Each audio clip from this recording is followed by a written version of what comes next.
లేవు, కానీ అందరం కలిసి ఇక్కడ చేరాం. మన వాళ్ళు, మన కులం వాళ్ళు ఇక్కడ అందరూ ఉన్నారు. హైదరాబాద్ లో 10 లక్షల మంది అని నాకైతే తెలియదు. ఇక్కడ చూస్తే కన్నులో పండుగగా ఉంది. అరే వీళ్ళంతా నా వాళ్ళ, నా రక్తం పంచుకొని పుట్టిన వాళ్ళ, మీరు ఎక్కడ ఉంటున్నారు నాకు ఎప్పుడు తెలియదే. ఇలాంటి సమావేశాలు అనేకం జరగాలి. కాపు కులం మంచితనం, కాపు మతం జనహితం, కాపు తత్వం మానవత్వం, అలాంటి కాపు ఎక్కడున్నా సరే కథను రంగంలో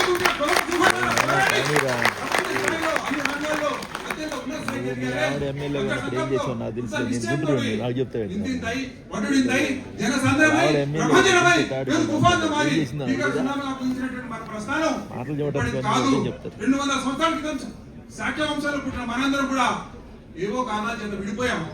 ఒంటరి అంటే ఒంటరిగా యుద్ధం చేసే మల్ల యోధులు. ప్రజలంటే ఎవరు? ప్రపంచవ్యాప్తంగా పేరు పొందిన వాణిజ్యం చేసేటువంటి తెలివైన వాళ్ళు, యుక్తిపరులు కాపులు. కాపు అంటే కాపు కాసేవాడు, వ్యవసాయదారుడు, కర్షకుడు, రక్షకుడు, పాలకుడు, నాయకుడు, అందుకే నాయుడు అయ్యాడు. అలాంటి ఇన్ని గొప్ప లక్షణాలను మనం రాజ్యాధికారం పొందకపోవడం ఏంటి? 5% ఉన్నటువంటి ఒక కులం, నేను ఎవరికి వ్యతిరేకం కాదు, ఎవరిని ద్వేషించట్లేదు, ఎవరికి ఈర్షపడట్లేదు.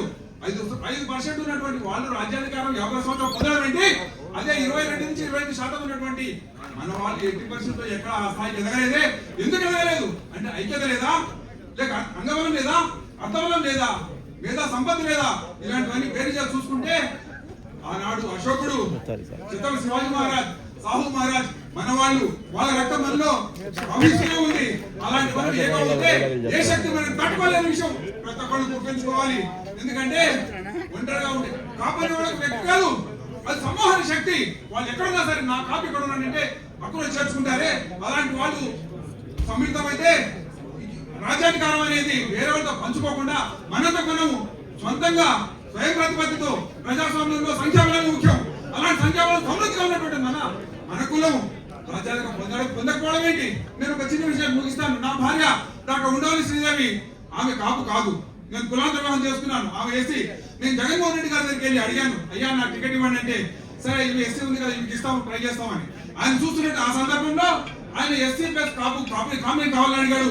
ఆ క్రమంలో ఆమె టికెట్ దొరికితే మా కాన్స్టిట్యూన్సీ తాడికొండలో 15,000 మంది కాపులు ఉంటే అందులో నేను కాపుగా అనేక గ్రామాలు తిరిగితే 10,000 మంది మనకు ఓటేశారు. దాని బలంతో అక్కడ ఎస్టీ నియోజకవర్గంలో కాపుల వల్ల మనకు విజయం దక్కింది. తాడికొండ అనేది దాని బదలు కొట్టి అమరావతి ప్రదేశంలో మేము గెలిచామంటే మన కాపులను బలమది. మనం 10,000 నుంచి 50,000, 60,000, 70,000 ప్రతి నియోజకవర్గం గెలవగలుగుతాం. కాబట్టి ఒక్కసారి గుండె చేసుకొని నేను నాకున్నటువంటి అన్ని శక్తులు అడుగుతాను, పాటుపడతాను, మన కులాన్ని గుర్తించుకొని దానికి కావాల్సినటువంటి సహకారం ఇస్తాను, మంచి స్థాయిలో సహాయం చేస్తాం. ప్రపంచవ్యాప్తంగా అన్ని దేశాలు ఉన్నారు, శ్రీలంకలో కానీ, అమెరికాలో కానీ, లండన్ లో చూస్తుంటే అక్కడ అందరూ కాపులు ఉన్నారు. కాపులు అమెరికా ప్రెసిడెంట్ ఎలక్షన్ కూడా ప్రభావితం చేశారంటే అది మరి కాపు కులం యొక్క గొప్పతనం. నేనైతే అభిలాషిస్తున్నా మనం రాజ్యాంగ పొందాలి, నేనైతే ఉగుళ్ళు ఉంటున్నా మన బిడ్డలకు బంగారు భవిష్యత్తు ఉండాలి. ఎక్కడైనా సరే ఎవరితోనూ ఏ దేశం ఎందుకు కాలినా ఒకడరాని కానీ ముందుబాటు ఒకడరాని కాపు జాతిని అప్పుడే కదా మన ఇద్దరు గౌరవిస్తారు. ప్రపంచ స్థాయిలో కాపు ఎదగాలి అని మనల్ని పాఠాలు పిలుపునిస్తూ జై ఒంటరి, జై తెరగా, జై కాపు, జై హింద్.